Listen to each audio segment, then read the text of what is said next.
Story 1. The Man in the Lobby. My name is Alex, and I'm 26. About 6 months ago, I was working the night shift at a small motel off a quiet highway. It was a 24-room place, rarely more than a third full, and my shift ran from 11 p.m. to 7 a.m.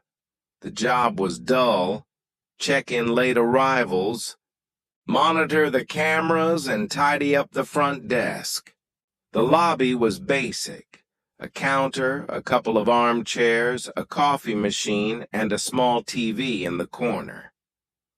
Behind the desk was a tiny office with a computer and a window to keep an eye on the lobby.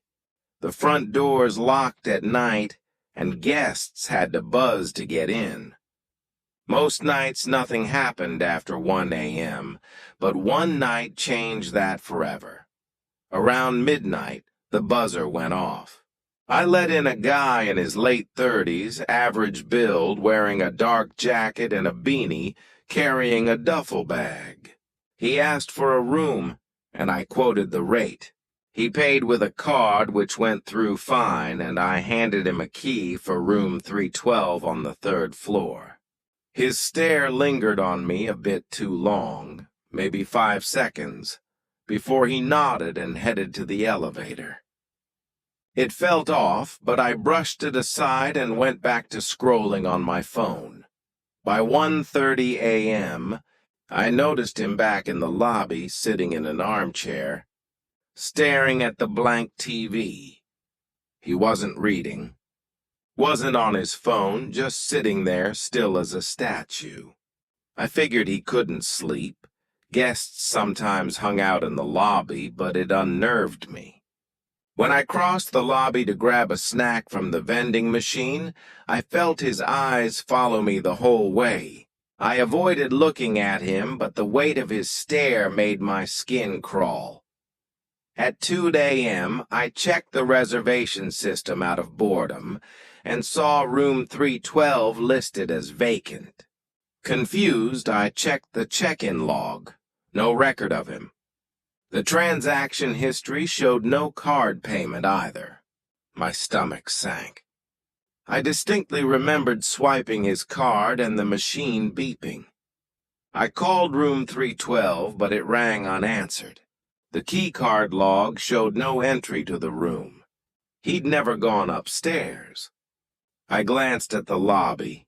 He was still there, staring at the TV. Heart pounding, I debated what to do.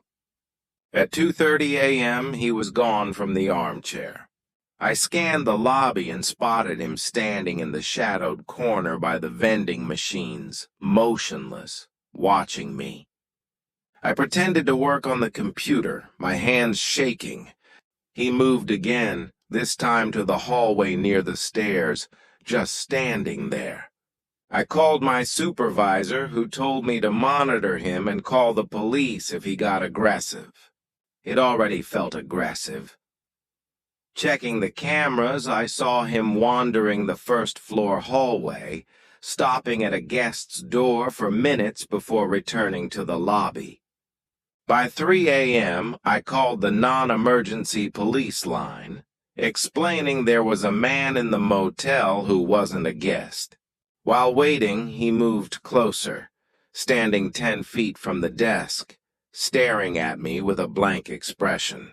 I mumbled about checking something on the computer, barely breathing. At 3:45 a.m., the buzzer rang, a late guest. I let them in, and the man's eyes tracked them across the lobby like he was sizing them up. By 4 a.m., he was back at a guest's door on the camera feed, just standing there. I called 911, whispering that a non-guest was loitering outside rooms. Minutes later, he returned to the lobby, walked to the desk, and leaned over, asking if there was a microwave. His voice was flat, almost mechanical. I pointed to the vending area, and he smirked before walking away. At 4:20 a.m., police arrived. I pointed him out in the armchair. They questioned him, checked his ID, and escorted him out. An officer told me his card was stolen, and he had no reservation. He'd faked the check-in to get inside. They charged him with trespassing and fraud. I shook for the rest of my shift, checking cameras constantly, expecting to see him again. Knowing he'd been wandering the motel for hours, watching me and standing outside guest rooms still makes my blood run cold. I don't know what he wanted, but I'm certain it wasn't good. Story 2. The woman in the lot. I'm Sarah, 22, and I work nights at a 24-hour convenience store on a lonely stretch of road. It's a small place, just gas pumps, snacks, and a coffee station. I took the job because it's quiet, and I like the solitude, usually. My shift is 10 p.m. to 6 a.m., and most nights it's just truckers or late-night travelers.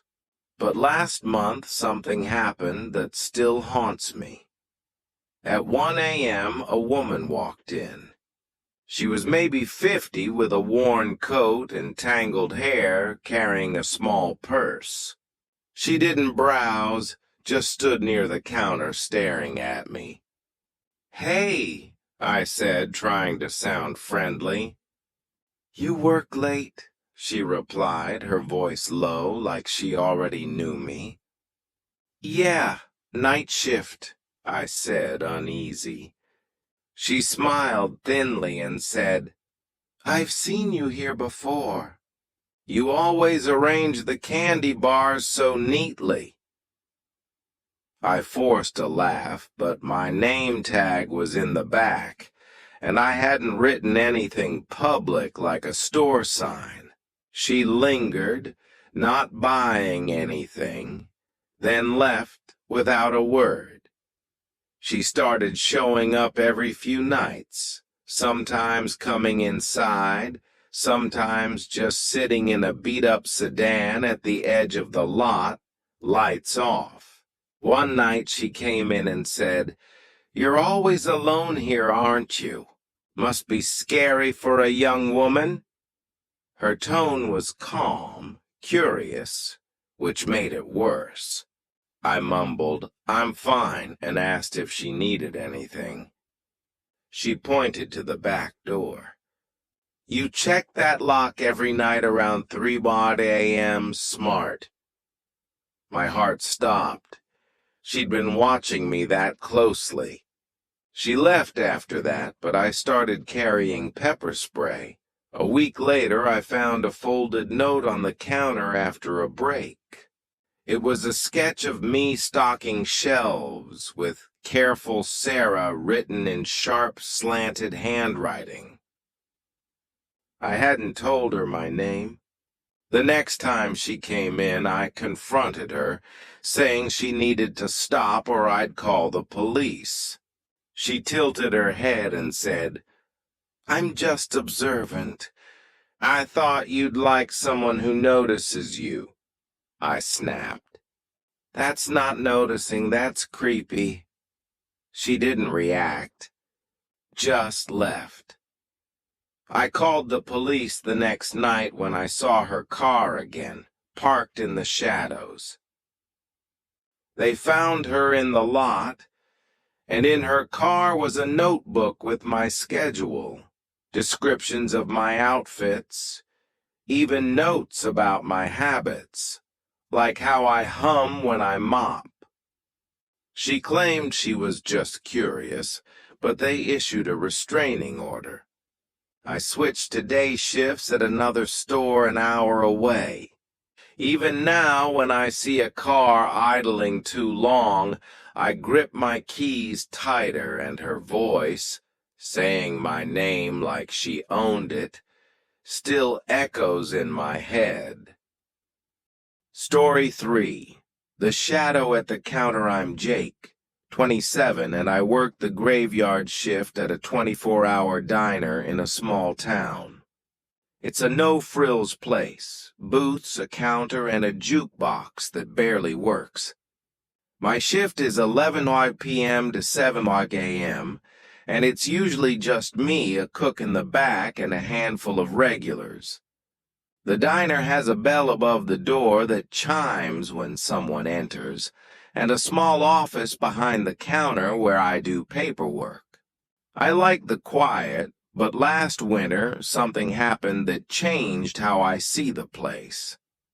At 2 a.m., the bell chimed. I walked out from the office, but the diner was empty.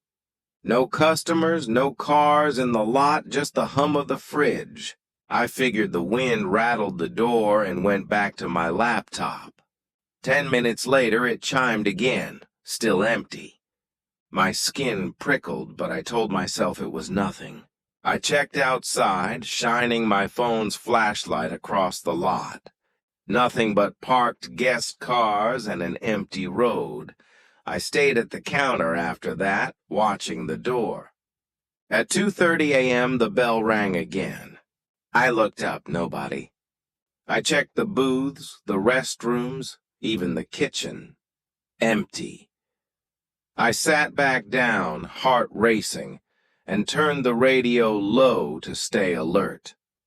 At 3 a.m., it happened again, but this time I saw a shadow move under the counter, like someone was crouching there. I froze, then leaned over. Nothing. The space was too small for anyone to fit comfortably, but I'd seen it. At 3:30 a.m., the bell rang, and a hand reached up from under the counter, tapping the service bell right in front of me. I stumbled back, knocking over a stool, and ran to the office, locking the door.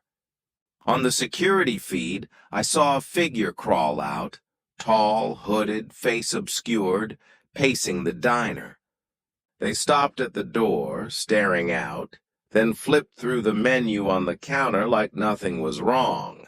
I called 911, whispering that someone had broken in. The figure moved to the hallway by the office, and the doorknob rattled